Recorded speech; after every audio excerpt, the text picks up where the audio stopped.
Hi, it's Hannah with WTI. I recently started baking bread on a regular basis, which I love. It is so delicious and makes our house smell so good.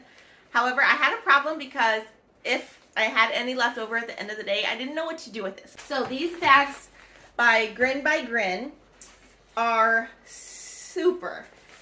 They first are so pretty. Look at these things. Beautiful colors. You get 2 of them.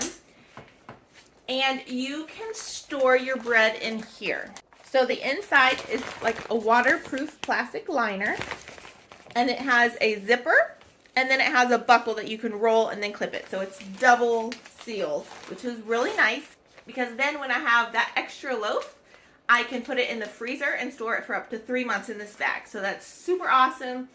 I have one that I took out today. This one I made a couple weeks ago and had in the freezer, and I took it out today, and it is just as pretty as it was the day I put it in. And it tastes really good, so. Another super nice thing is that to clean these, you can just throw them in the washing machine, and they're good to go for another use.